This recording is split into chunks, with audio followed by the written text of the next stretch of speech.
everybody. How are we doing? Sam here, United People's TV, here with the Saturday show. We've been doing this for a couple of weeks now. Hopefully, we're going to start getting more regulars tuning in because you realise that I'm actually here on Saturday, not just Monday to Friday. But I'll try and be a little bit more, I don't know, a little bit more relaxed today, I suppose. It's the weekend before the impending possible doom at Anfield tomorrow. I'm up at 6:45? Long old trip tomorrow, but hopefully it'll be worth it. I don't know whether it will be. We'll speak about the Liverpool game. There's plenty I'm going to run through. I'm going to run through all the Ten Hag's pre-match press conference and the main talking points. Jurgen Klopp, he's been speaking about it as well. I'm going to run through a bit of more of a full preview. Also take a look at my starting 11 I did yesterday. And you're going to let me know what you think, as you do every single day. Can I quickly start the show by saying Monday is when this raffle closes, right? So plenty of you probably already grabbed your ticket. It's only £1. I'll leave the link here. On the Tuesday morning show, I'll be able to announce who's won the PS5 Slim and EAFC 24. And it's going to be a great Christmas present for somebody. So, yeah, I'll just drop the link there. Apparently didn't work on Facebook. Don't know why. But let me see who's down here in the member gang. Benjamin, I actually agree with your lineup. I've been pretty accurate with my lineups most of the season, I think. Not accurate with the predictions every time, though, I'll be completely honest. Robert, good morning to you. Vinny, Simon McGill, Lone Wolf. The surname McGill just reminds me of Better Call Saul. Man, what was better, Better Call Saul or Breaking Bad? I genuinely think it's a conversation to have, by the way. We've got Andrew Wright, good morning to you. Ayovi, King AAA, Rahman, Alex, JC, you're there. Josh, you're there. T, I saw you earlier. Maddie, I can see you there as well. Who's on here from Facebook? We've got Kaba, we've got Dan McGang. Good morning to you. John Moore, it's Kelly, Felix, and Bubabkar. Good morning to all of you. As I said, it'll be a slightly, I don't know, it probably won't be any less formal than it normally is. But it's nice to sometimes do some morning shows. The more important conversation down there. Lord Sauron saying Breaking Bad easily. Like, dude, man. Breaking Bad took a couple of seasons. It just got better and better and better. Right? Was Better Call Saul pretty much from the get-go was amazing. But its starting point was far stronger than the starting point of Breaking Bad. But both of them incredible series. I need to rewatch Breaking Bad again at some point soon. Looking forward to that. Anyway, let's speak about the news. I want to focus for the first 10, 15 minutes maybe on the January transfer window. Maybe not even 10, 15 minutes, but just we've had confirmation here that we've got our first bit of activity, and it's the 16th of December. Now, this is a good thing, right? This is a really, really good thing. And I hope this is indicative of a club that is going to actually get their act together in the January transfer window. Now, in the January transfer window, if we could all wave a magic wand, we would all sign a top-class right centre-back. We would sign another top-class striker. And we would sign an all-purpose, powerful central midfielder, right? The truth is that's not going to happen. But Fabrizio Romano here has confirmed that Van der Beek and his agreement to join Eintracht Frankfurt is now in place. Well, verbal agreement is now in place, he writes there. Loan until June, a buy option for 15 million euros. It's not mandatory. It's not an obligation to buy. It's an option to buy.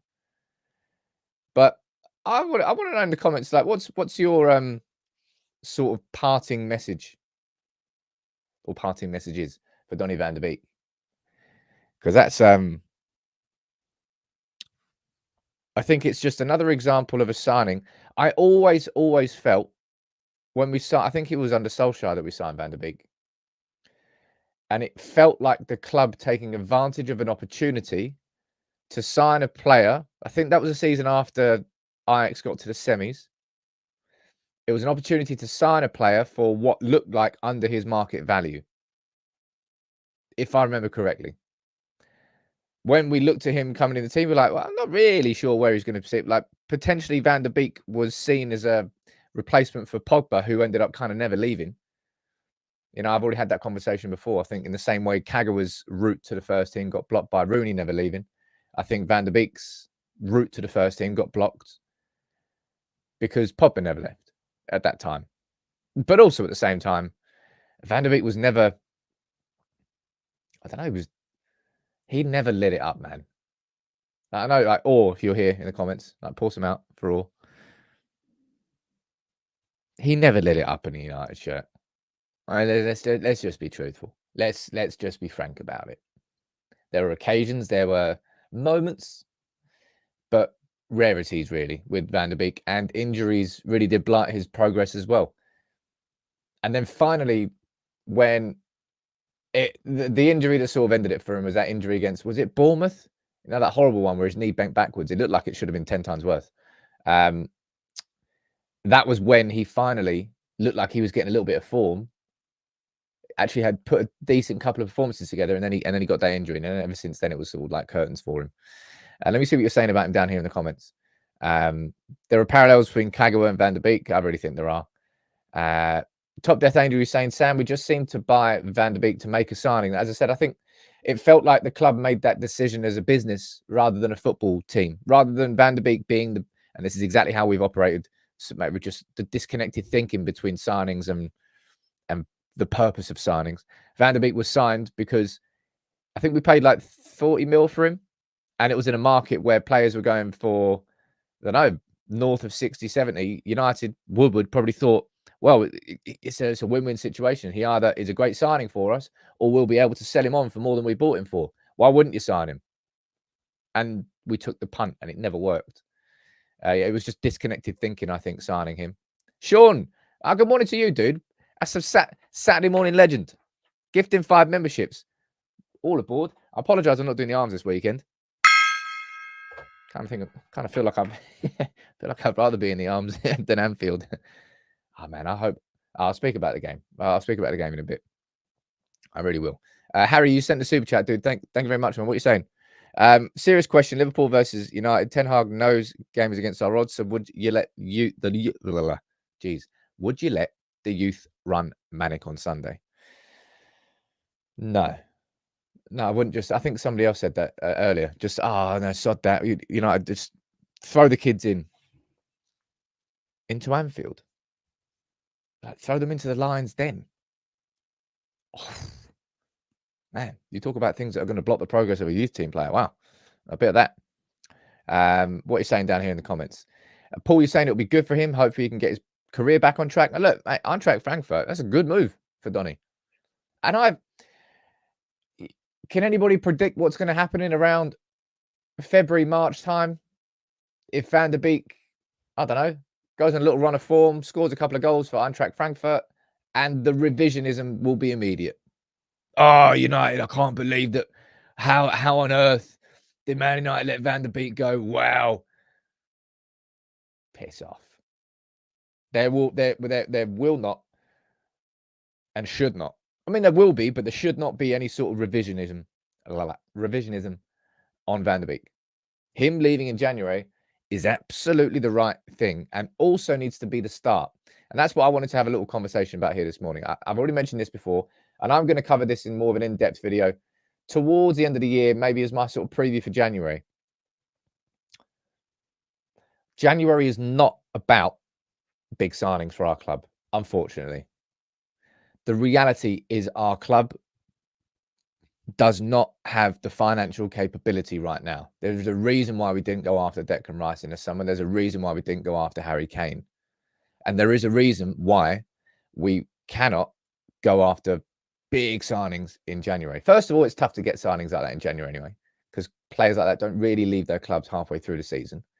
And second of all, we do have financial restrictions. So January is all about, Benjamin, you put it down there, clearing out the toxicity. I mean, it's partly that, yeah, but it's just getting rid of the passengers at this football club. And unfortunately for Van der Beek, he turned into more of a passenger than a player. And there are others that need to follow him out the door. Now, I'm just going to pull up. I thought it'd be fun to sort of do this morning. I want you to let me know. Type in the comments now. What do you think is a move that realistically can happen? Now, Uncle Dubious, you're saying how many times have we said clear out and it never happens? The summer was, honestly, if that Maguire deal had gone through, well, I suppose you never know. But have you seen how good Todibo has been this season with Nice? It could well have been a massively different approach this season. I don't think he would have solved everything at all. It certainly would have been better. So yeah, this January has to be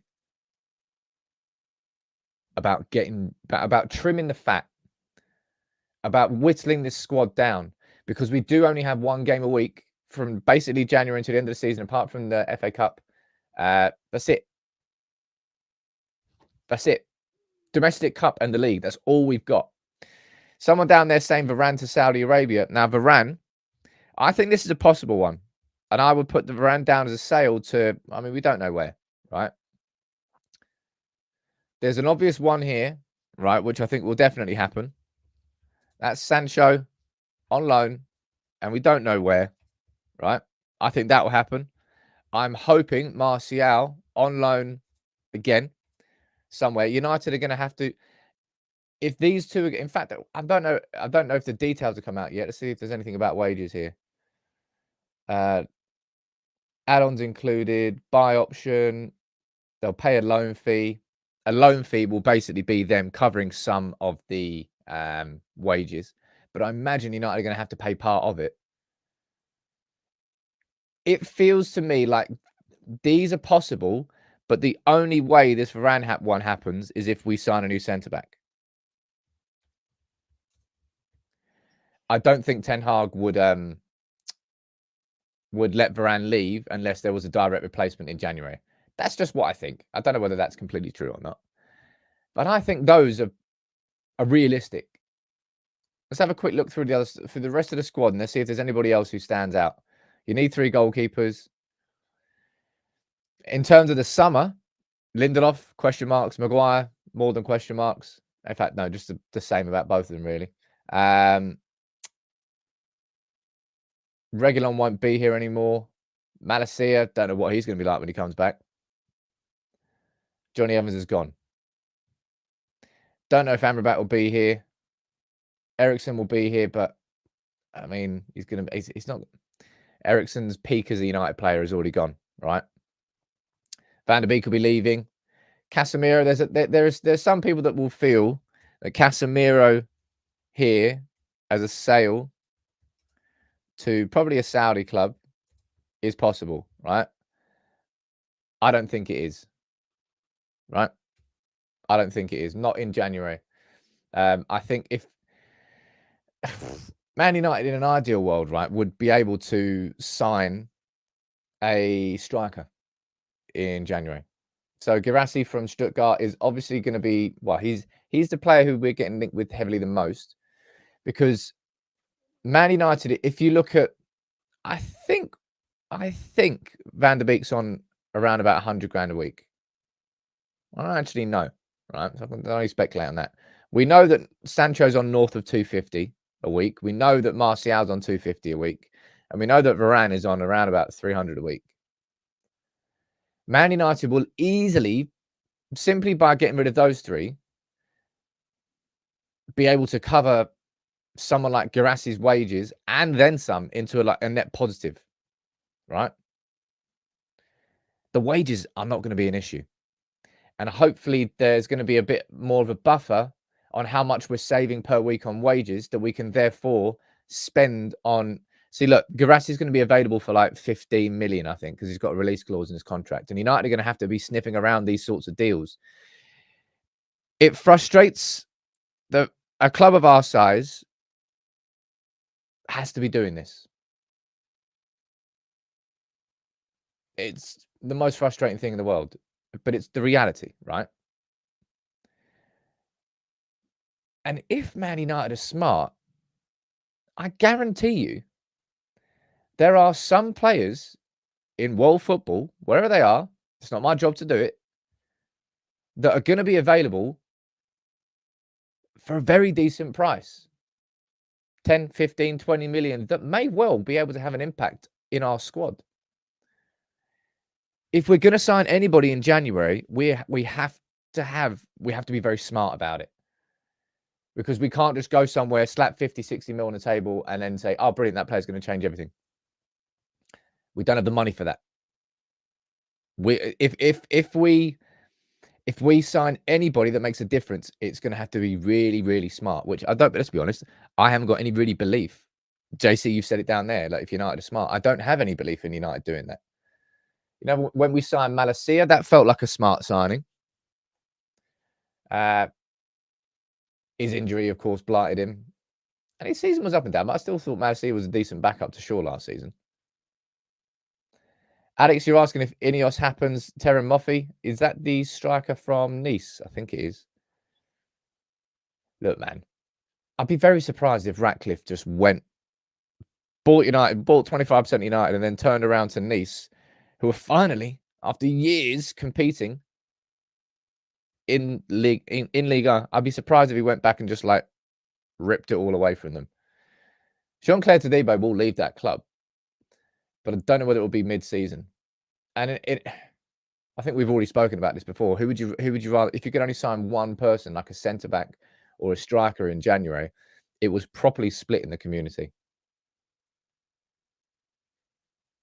I think I'd probably say striker. But then it's kind of like heart and head. Your heart, I think, says striker. Then your head goes, oh, man, we've been so bad defensively. And then you say defender. Let's see what you're saying in the comments here. We'll end up loaning someone who can't score, says Dale. Well, that's what we've done before, isn't it? Igalo, Weghorst. Falcao didn't really count, I suppose, but he was old as hell. Man, we've got a long list of plus 30 strikers that we've signed. And we will sign some sort of experienced striker. So Garassi, I think, is 28.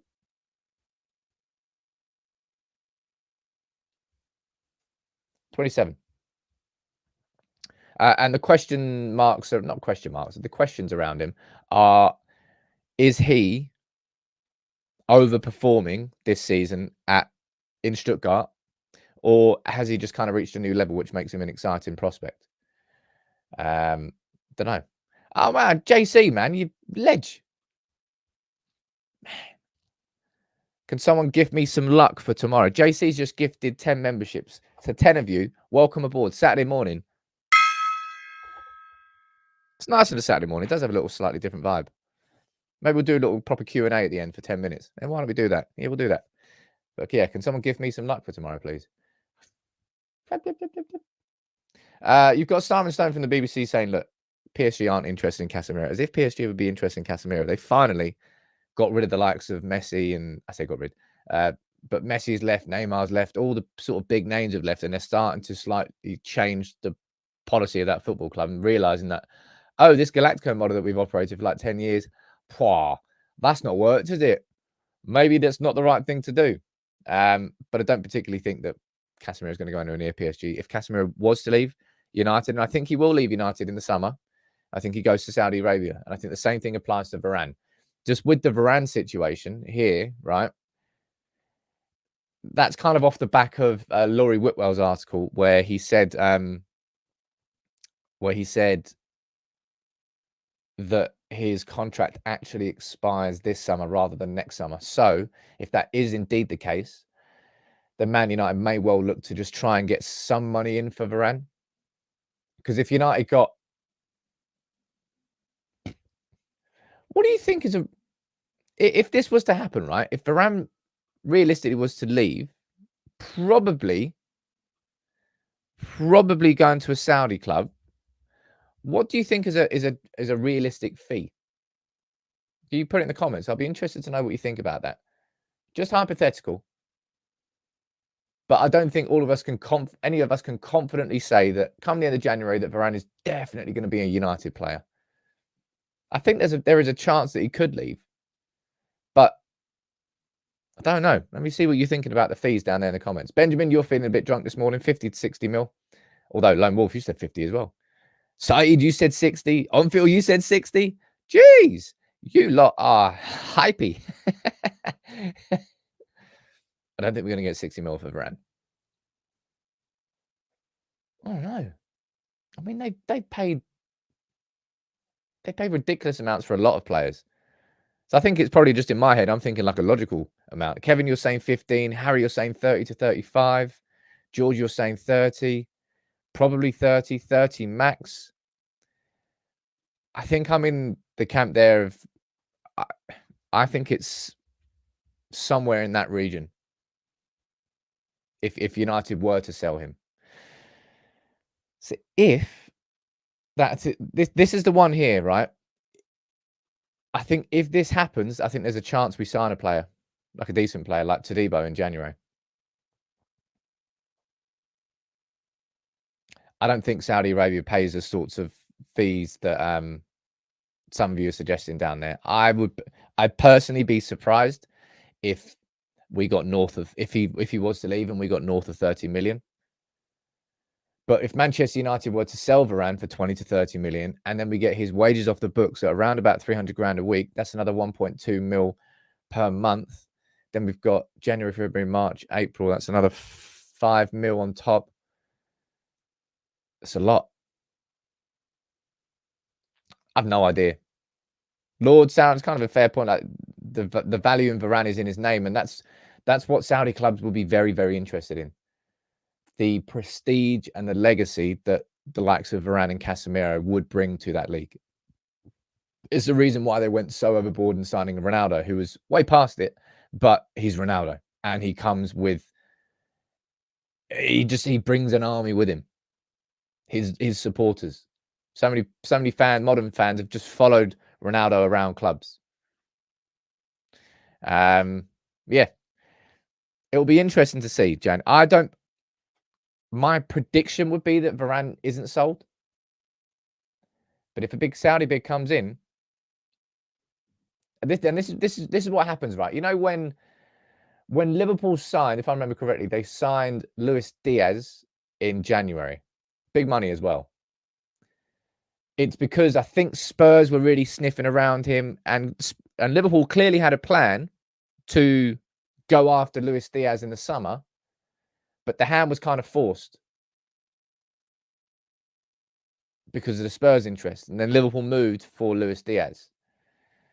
That's what could happen if Varane leaves. Man United might be planning for someone like Todibo in the summer, but if the opportunity is there and a Saudi club comes in for Varane, then our hand might be slightly forced, and then we would make that signing a bit earlier, but it's part of a plan rather than it being sort of reactionary. It's just us executing the plan a little bit earlier. Of course, Sancho leaving it feels like Sancho is a guarantee to leave. In the same way, I think it was a guarantee for Van der Beek to leave. We've got confirmation on that. And it's good that that's happened. 16th of December. United are making moves already because clearing this squad is so needed in January, man. JC, what are you saying down there? I'm hoping the players will use tomorrow as a showcase for sending them on. Or am I being cynical or hopeful or both? But I don't know if there's going to be any players. Well, Varane. Who do we have there? Varane might play. He's out. He's banned. And he won't be in the squad. So none of them players are going to make any sort of impact tomorrow. There's a super chat there there's a couple of super chats. Let me read these out and then we'll move on to talk about the game itself. All right. This is going to be our talking point now. Jibak, you're saying we need to make some money off these deals. Not making money from player departures is a major reason for us having limited budget every year. Yes, but we are at the end of not a cycle, but we're not going to make much from selling Varane. We're not going to make much from selling Jadon Sancho compared to what we paid for him. Who else is on that list? Anthony Martial. We're limiting how many clubs we can sell into because of the huge wages he's on. The same thing with Sancho, and apart from Saudi Arabia, the same thing would apply to Varane and Casemiro. We're still suffering from our own poorly functioning transfer squad and squad management. And that comes down to a sporting director who gets control and a hold of all of these so that the numbers actually match up. Don't think anybody's ever done that at United. To be honest, Ceramics Rashford Sancho contract ends. I think you mean that 90s, Fergie in the 90s would have just ended their contracts. I'm not quite sure what you mean there. And Harry Physique, you're saying this as well. You're saying Potter won't be a success for Ten Hag. No, man. I completely agree with you on that. I called it nonsense earlier this week, and I stand by that, man. I really stand by that. Like, why would we go from, if hypothetically we were to leave from Ten Hag, why would we go towards Potter, who unfortunately has got he failed at Chelsea because he was working in a dysfunctioning football club. Oh yeah, that's a recipe for success at United. But this will be the last time that we get to have a chat before the Liverpool game on Sunday. I've got a train at 7 in the morning. It's a long old journey. Tickets here. And yeah, I've chosen it very well, haven't I? My first trip to Anfield is this one, where there's such a feeling of, I wouldn't say impending doom, but fear. A lot of fear going into Sunday. What I'm going to do here is run through some of the team news and some comments from Ten Hag and Klopp ahead of the game. Now, team news, you know what's happened because I covered it all yesterday. Maguire is not going to be available for this game. Maguire, who's easily been our most informed defender for a good few weeks now, and I think he's handled Galatasaray away. I think he handled Newcastle. He's handled quite a lot. Harry Maguire's handled the atmospheres that I didn't think he could handle. Now, the press of Liverpool may have been all too consuming, so maybe it wouldn't have worked. But Maguire's missing, so we don't know who's going to be at centre-back. Now, Rashford is going to be available, but we've had confirmation. I say confirmation. Reports in the Daily Mail suggesting that he's had the norovirus, so he's been spewing everywhere. So maybe he actually genuinely did have an illness. You know how I've always said that that seems to be Ten Hag's just like favourite word now. Oh yeah, he's not here. He's just ill. Doesn't matter whether he's ill or not. No one. It's like no journalist ever really questions an illness. It's just like, okay, right, they're ill. All right, fair enough. So it's like the get out of jail free thing. Whether Rashford starts tomorrow or not, I don't know. But let's talk about what Ten Hag said in his pre-match press conference. And let me see what you're saying down here in the comments. I can see, oh man, Nuruddin. Wow, you've been super, super generous this week to the community, man. Just gifted 20 memberships. Saturday morning's got a different vibe here on United. Actually, no, it's not that. It's every single day on United People's TV. The gong's coming out. Why am I singing? I do some weird stuff. I'm a bit weird, really. I just hide it from you all. But look, this is something that Ten Hag was saying ahead of the game, right? And unfortunately, I want to talk about that game for a little bit. Okay.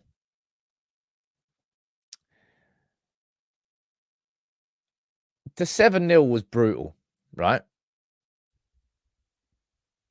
The 7-0 was absolutely brutal. But we did play all right in that first half against Liverpool, right? Jurgen Klopp went one further and sort of spoke about that 7-0 and said it was a bit of a freakish result. To a point, I agree. And just one thing I wanted you to take a look at. The last thing when it comes to speaking about last season's 7-0. Look at this, right?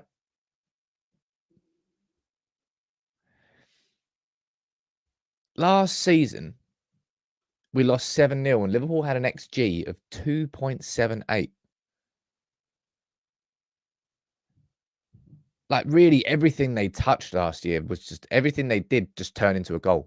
Absolutely everything. To have 7 goals from a 2.78 XG is massively, massively overperforming. So when Klopp said it was a freakish result, I mean, it kind of was. And when Ten Hag said that we played well in the first half, that's true. But none of that really matters because of what happened in the second half. I don't know. This line from Erik, I remember when was at the start, and I really, really loved it from Erik. But it's kind of getting a bit tiresome now, if I'm honest. Good is not good enough. Well, United have more been like, shit is not shit enough, week in, week out now. Oh, you think we're bad? Don't worry about that. We can be worse than that. Let me show you next week. United have got to turn up tomorrow, right? Ten Hag still feels like he's got the backing of the club, and I think he does. And I still think he's like we tried to have not a poll about this. We tried to have a conversation about this, and it feels like I can't speak for every fan, but it feels I would say 70-30, I think, are still sort of in support of Ten Hag in the long term. But in the short term, we're awful, right? And you know something that's definitely worrying me as well going into Sunday, and we spoke about this. And the thing is that we went into Anfield last season off the back of winning the League Cup. We had Martinez in the team. We had Casemiro in the team. We had Rashford, 30-goal Rashford in the team. We had leaders. Shaw was in that team. All around the team, we felt like we had leaders. Yet still, there was no leadership in that second half. And there's one comment that Gary Neville made against Bruno Fernandes, which always irked me. And I'm not sure he ever actually apologized for. I think he was suggesting that Bruno Fernandes wanted to come off or was trying to come off just to like run away from it. And he said it live in commentary. It's just a passing comment. But I think it impacted a lot of how United fans looked towards Bruno Fernandes. It was quite damaging. But we've got no leaders going into this game on Sunday. We don't even know who our captain is. Imagine that. Like, we're going to Anfield and you honestly don't know who's going to be wearing the armband. My guess would be Luke Shaw. But I don't know. I mean, I think Varane was part of the leadership team last season. I think he was. It's not going to be Maguire. He can't even play, obviously. He got the captaincy taken off him. Bruno Fernandes is the actual captain of the club and he's suspended. I don't know who the vice captain is, but I imagine it's probably going to be Shaw. But last season, we had leaders and it didn't really make a jot of difference. Now, according to Opta, Liverpool are, well, spoiler alert, Liverpool favourites for this game. The Opta supercomputer. Do you think that is like you walk into a room and it's just this monstrous computer? Or is it probably just some little computer in the corner? There's some guy called Trevor. He's just sitting there, just Opta supercomputer. I don't think it'll be McTominay down there, like as captain. I don't think it'll be McTominay. I don't actually know whether Rashford will start or not as well. But man, look at some of these stats ahead of the game, right? Let me just go here. Look how bad this is up there. United have got the lowest shot conversion rate in the Premier League so far. Only 7.4% of our shots are turning into goals. That means we need to have like 12 shots. We get 1 goal for every 12 shots, something like that. It's bonkers. That is bonkers. And look at that as well. Manchester United have the biggest negative difference between goals and expected goals. So with all the chances we created this season, our expected goals in the Premier League are 25.7. The reality is that we've only got 18. That means we've underperformed by nearly 8 goals. That means we've missed clear-cut chances. And we are not going to get many against Liverpool. Truth be told, I'd be surprised if Manchester United hit double figures for shots against Liverpool on Sunday. I'd be surprised. So I'm going to run through my starting 11 now. And you can let me know your final predictions and final feelings ahead of the game. It doesn't read well, Paul. No, it does not. But 13.3 shots for a goal. Jeez. Thank you for doing the figures, Carl. Ish. Yeah, definitely ish. But 1 goal for every 13.3 shots is wild. Nathan, look. I hope you're right. You're saying, I honestly think United will surprise you tomorrow. It's going to tell us, I mean, not like we need to be told, but the game tomorrow will really, really show us about whether these players give a shit. It will really show us if Erik ten Hag has learned from the mistakes that he's been making this season and how we can help the team better from a structural perspective. Ten Hag needs to make those changes. All right. I've spoken about them here. This is my predicted starting 11. I've gone for a back 5 of Onana, Shaw, Varane as the 2 centre-backs, Reguilon and Wan-Bissaka as the 2 full-backs. I've gone for a midfield 2 of Mainu Amrabat with McTominay in front of him and Højlund, Anthony and Garnacho as the front 3. That's what I want to see. And truth be told, I can't speak for every United fan here, but it feels like the performance is the most important thing tomorrow. Because we got so humiliated last season. It was bad. Of course, the result is everything, right? But United fans just want to see this team kind of going into this with the same sort of battle mentality that we do as fans. Like every single fan that's making that trip up to Anfield, going and standing in there, surrounded by 5,000 Scousers. We didn't go there for a good time. We're going there to support United, to see a response from the players. And in this week of weeks as well, it's just absolutely necessary. I'm going to go down there and see what you're saying in the comments, all right? Jay, you're saying legitimately don't know how anyone is even bothered about the game tomorrow. When we know the Glazers sit at the club, that fact alone should have the fans rioting. Dude, you come in here like very angry that anybody can speak about football. How dare they? Sam, you saying I have my doubts on the players performing. I've got an evil feeling they will throw Ten Hag under the bus. I don't think they can throw Ten Hag under the bus. It was so damn obvious what they're doing that the scorn wouldn't go towards Ten Hag. The only reason I'm going to get angry with Ten Hag tomorrow, I don't really think he can make too many mistakes with the starting 11 because I don't really think he's got many choices. I think Mainu and Amrabat have to start in midfield tomorrow. I think his hand's going to be forced in that sense, and I think that'll be a good thing. Structurally, that's what I'm going to be annoyed with Ten Hag about. Yeah, I think it's obvious that these players are still getting confused by the inverted fullback, and then whenever you're going forward and one goes forward and one steps back, when the one steps back, they drift in the one goes forward, drifts in midfield, and when it's out of possession, then he's trying to run back, but all of a sudden he's a central midfielder and they're breaking over him into the space. Who covers that space? Well, the central midfielder goes to cover it, but then he leaves a space in the middle, which should then be covered by... There's too many moving parts. It's like playing 3 games of chess at once. Ten Hag and his tactics are extremely...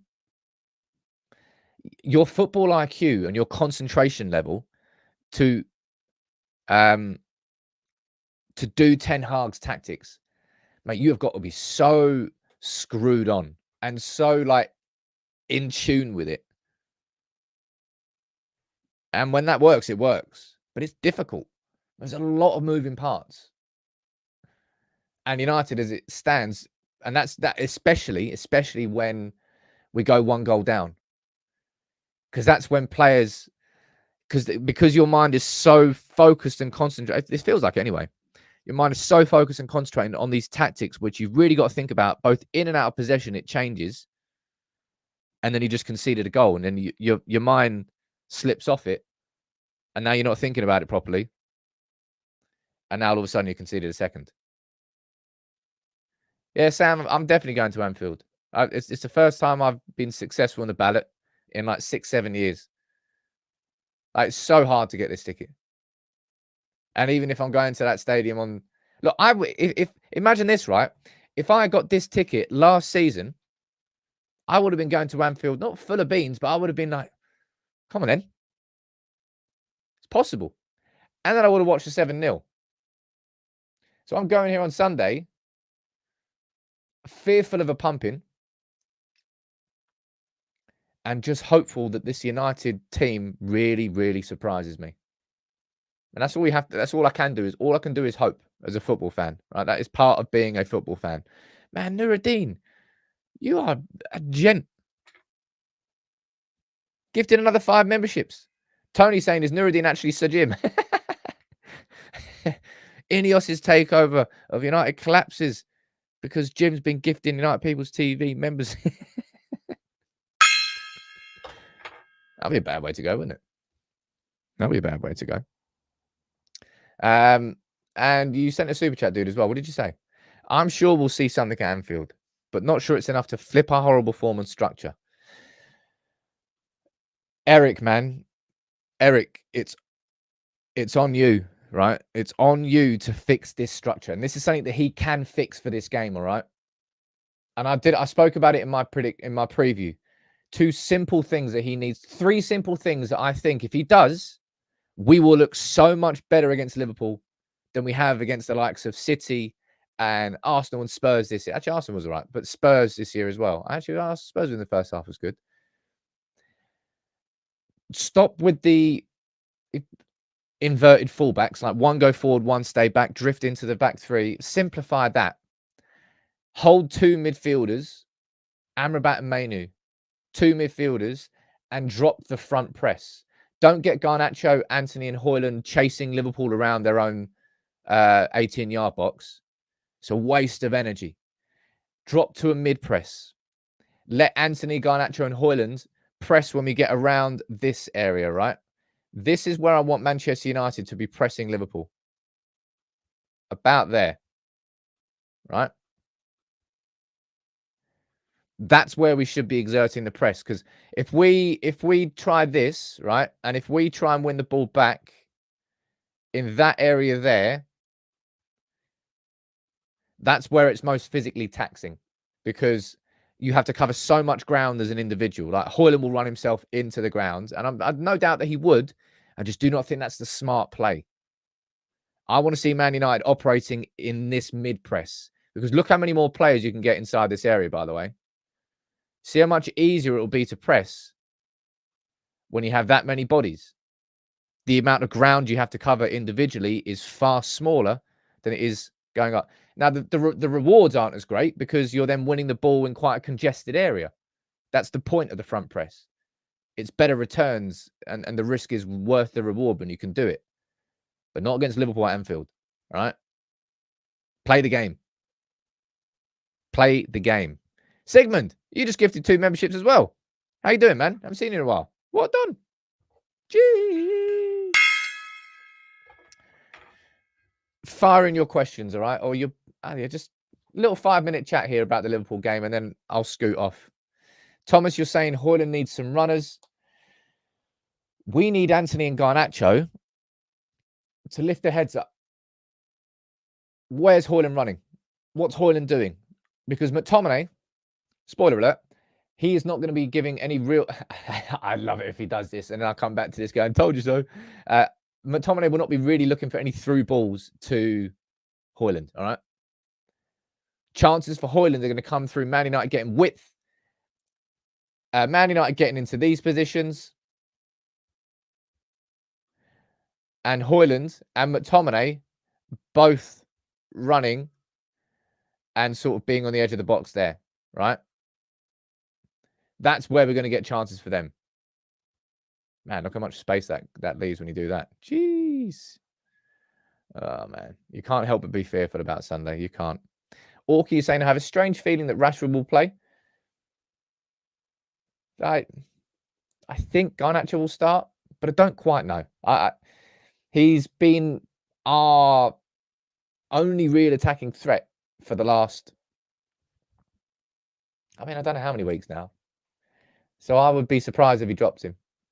But I've told you in my preview, whoever plays on that left wing is going to have to do some serious legwork and some serious tracking back because of Salah.